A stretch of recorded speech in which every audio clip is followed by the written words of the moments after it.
parece que no está muy contento con una de sus decisiones más recientes.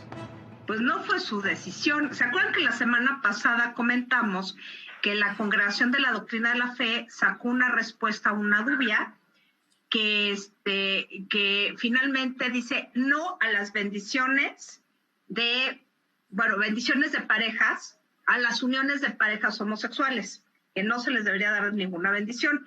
Y les comenté que esto había causado revuelo, escozor, horror, sobre todo porque en el camino sinodal alemán, por un lado, y una entrevista que le hicieron al Papa que se va a dar a conocer este fin de semana, el Papa se muestra muy abierto a las uniones de personas del mismo sexo civiles. No se habla de lo religioso, porque bueno, a la mera hora, pues ni modo que diga, sí, vamos a darle la bendición a las parejas gays, pero pues no le das la bendición a las parejas católicas divorciadas vueltas a casar.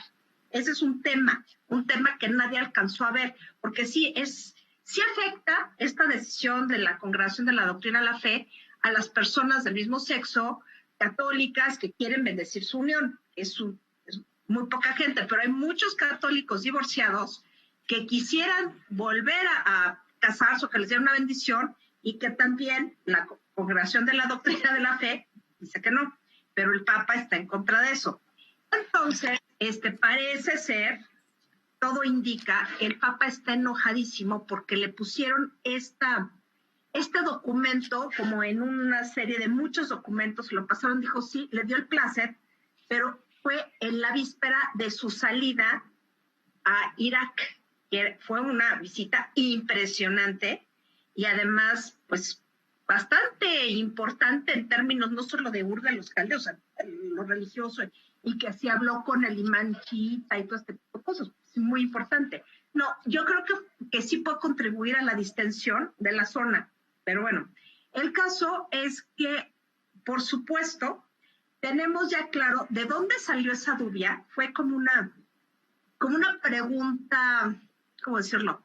Pues como forzada, que parece ser que salió de un grupo de católicos tradicionalistas alemanes y de un grupo de católicos tradicionalistas norteamericanos, que metieron ese documento precisamente para evitar que la Iglesia asumiera posiciones más abiertas.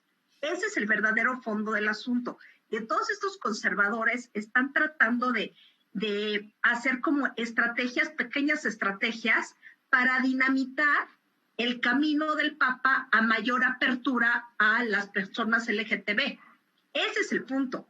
Y bueno, lo que quieren es dinamitar al Papa. En el fondo, el pleito que tienen es que el Papa es mucho más abierto, mucho más misericordioso, y la burocracia vaticana está tratando de poner como diques, yo diría que diques al mar, a la necesidad de que la Iglesia se abra y sea más sensible a las nuevas formas del ejercicio de la sexualidad, por un lado, ya formas mucho más sencillas, ni siquiera sacramentales, paralitúrgicas, por así decirlo, en donde puedes acoger a la gente. Ese es el problema.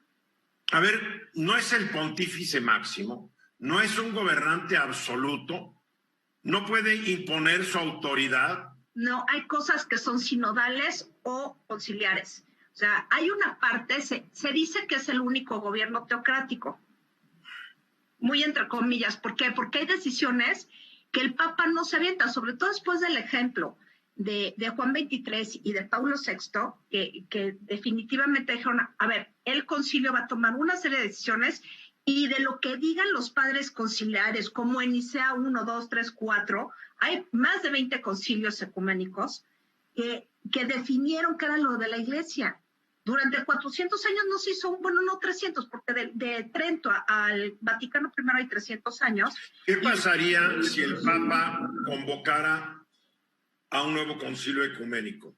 Uy, sería una maravilla. No sabemos. Bueno, pero ¿qué pasaría? ¿Tendría la mayoría de votos o no?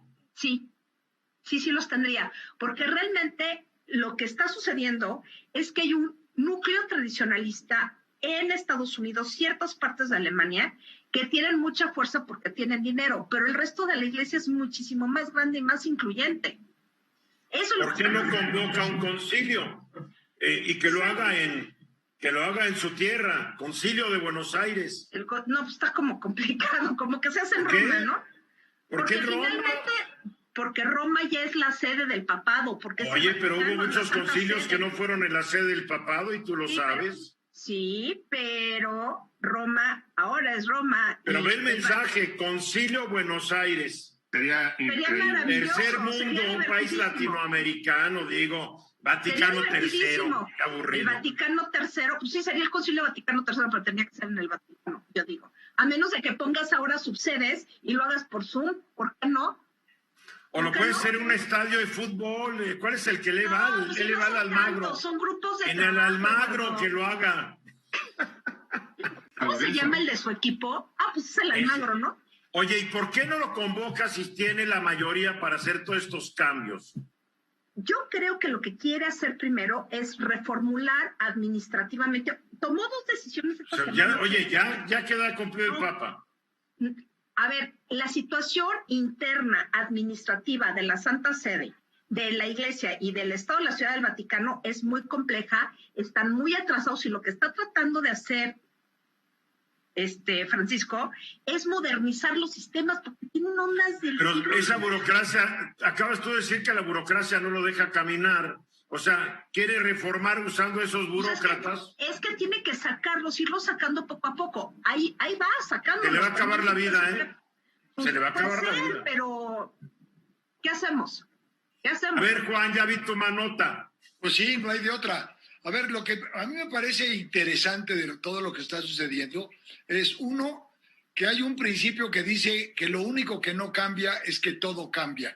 Y el Papa Francisco lo tiene clarísimo y trata de, si no adelantarse al cambio, sí de impulsarlo, porque no solo es fundamental, es inevitable. Claro. Y creo que está haciendo cosas para salvar a la Iglesia e impulsarla de nueva cuenta, es meterla simplemente al contexto que hoy vive la humanidad. Porque como va, la Santa Sede va a acabar en Kinshasa, pues más o en Nairobi, porque va a ser una iglesia africana. Es la triste realidad. Sí. Porque ahí está creciendo la feligresía. Nos queda un minuto, brevemente, Venus.